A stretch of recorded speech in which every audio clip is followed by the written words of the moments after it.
the schedule during the retreat here is helping us to put our opinions down and our preparations, everything.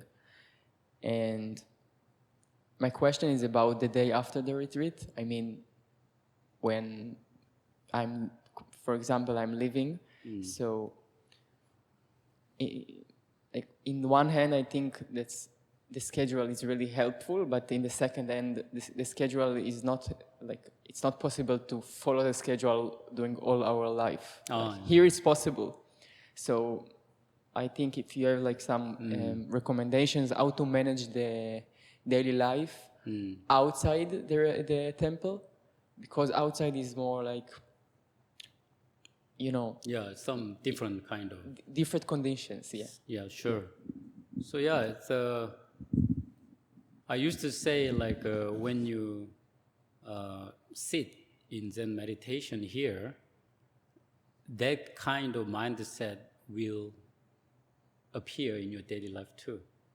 So for example, the schedules here during the retreat is very organized, and there are a couple of important things while you are joining this retreat. But one of the most important thing is actually always try to your mind try to return to this primary point.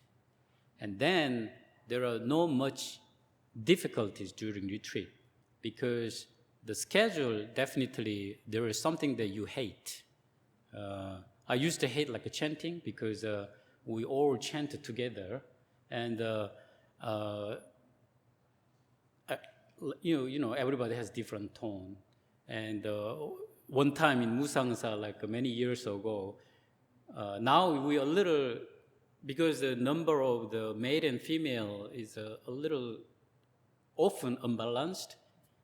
So we sometimes move like our novice monks, you know, to the nuns side to like keep the balance.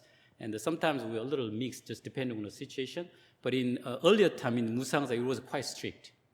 If there are like during the retreat 30 women and there are only maybe 10 men, we still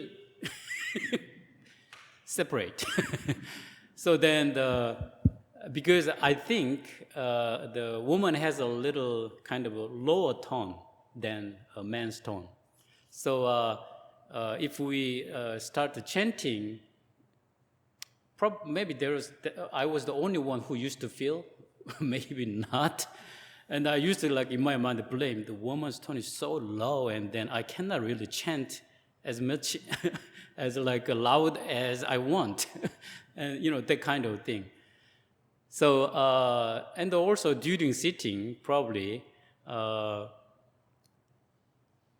think I often found someone is nodding a lot, and much later I was told also I was doing too, but I thought only, you know, sometimes I'm clear, but why those people are so nodding and sleepy on the cushion? But then I think at that time the head monk, he was a Czech, from Czech Republic, and one time that I was already Chido Babsa, and then he actually, nowadays probably our head monk doesn't do, because he's so generous. If somebody is nodding, that time they just like put this chukpi, which means you can receive hit if you want. And most of the time, actually, people just bend, because they were found actually that they were sleeping. So I was sitting, but in the early morning, the head monk put the and I was so upset, because I didn't think I was sleeping. And then after the breakfast, I asked him, did I nodding too so much? Because I was a little poking him and said, you do every day.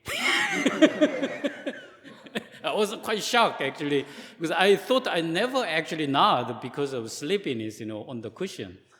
So anyway, like that, you find a lot of something irritating you during the retreat, even during sitting, you know, during the chanting, or during the formal meal. If you don't have this, you know, strength to return to this primary point, which we call don't know, there are so many difficulties to digest these retreat things. And same thing happen after you go back your place. It's only different form. This our substance just manifest in a different form. So if you are able to, during the retreat, there are many things irritate you, but you just, boom, just return to this moment and just act. You already understand why you practice, or you already understand why you became Haengwan. That's the direction. And the next thing to do is just keep doing, return to primary point. The very same principle will be applied in your daily life after you go back to Israel. So, that's the some technique or recommendation you can try when you go back to your normal life. So that's not easy, like dealing with all kind of condition and with those who have different karma personality. As he said, actually, that's why Zen Master Seung sometimes compared this kind of retreat is like washing the bunch of potatoes in a big bowl, so that they shake it and then they bumping each other, and then all this dirt, things just taken off. So retreat also something like that. But of course, I understand that you prefer just to wash one by one. That's more comfortable, right? But you understand why this kind of retreat was formed, and that helps. So you have been doing very well, but we all have some kind of karma, so we always encounter something that we don't like. And then here, during the retreat, it's easier, as you said, to deal with, because you just need to follow, even if some emotion arises in your mind. That means actually you just keep down and keep going straight. The principle is the same in the daily life. You try to just put aside the like and dislike, and then just do it, the clear action. So I hope that helps you.